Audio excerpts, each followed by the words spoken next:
అనితా వంగలపూడి అనే నేను శాసనం ద్వారా నిర్మితమైన భారత రాజ్యాంగం పట్ల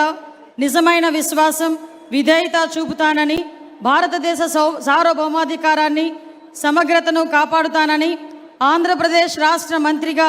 నా కర్తవ్యాలను శ్రద్ధతో అంతఃకరణ శుద్ధితో నిర్వహిస్తానని, భయం కానీ పక్షపాతం కానీ రాగద్వేషాలు కానీ లేకుండా రాజ్యాంగాన్ని శాసనాలను అనుసరించి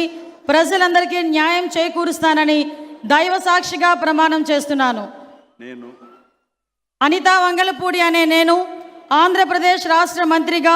నా పరిశీలనకు వచ్చిన లేదా నాకు తెలియవచ్చిన ఏ విషయాన్ని నా కర్తవ్యాలను సక్రమంగా నిర్వహించేందుకు అవసరమైన మేరకు తప్ప ప్రత్యక్షంగా కానీ పరోక్షంగా కానీ ఏ వ్యక్తికి లేదా ఏ వ్యక్తులకు తెలియపరచనని లేదా వెల్లడించనని దైవ సాక్షిగా ప్రమాణం చేస్తున్నాను.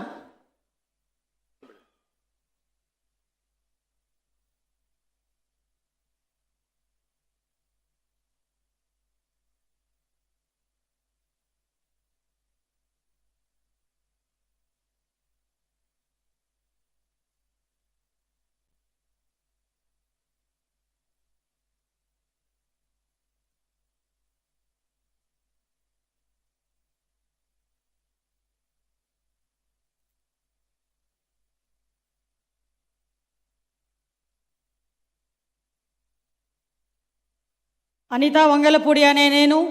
శాసనం ద్వారా నిర్మితమైన భారత రాజ్యాంగం పట్ల నిజమైన విశ్వాసం విధేయత చూపుతానని, భారతదేశ సార్వభౌమాధికారాన్ని సమగ్రతను కాపాడుతానని, ఆంధ్రప్రదేశ్ రాష్ట్ర మంత్రిగా నా కర్తవ్యాలను శ్రద్ధతో అంతఃకరణ శుద్ధితో నిర్వహిస్తానని, భయం కానీ పక్షపాతం కానీ రాగద్వేషాలు కానీ లేకుండా రాజ్యాంగాన్ని శాసనాలను అనుసరించి ప్రజలందరికీ న్యాయం చేకూరుస్తానని దైవ సాక్షిగా ప్రమాణం చేస్తున్నాను. నేను అనితా వంగలపూడి అనే నేను ఆంధ్రప్రదేశ్ రాష్ట్ర మంత్రిగా నా పరిశీలనకు వచ్చిన లేదా నాకు తెలియవచ్చిన ఏ విషయాన్ని నా కర్తవ్యాలను సక్రమంగా నిర్వహించేందుకు అవసరమైన మేరకు తప్ప ప్రత్యక్షంగా కానీ పరోక్షంగా కానీ ఏ వ్యక్తికి లేదా ఏ వ్యక్తులకు తెలియపరచనని లేదా వెల్లడించనని దైవ సాక్షిగా ప్రమాణం చేస్తున్నాను.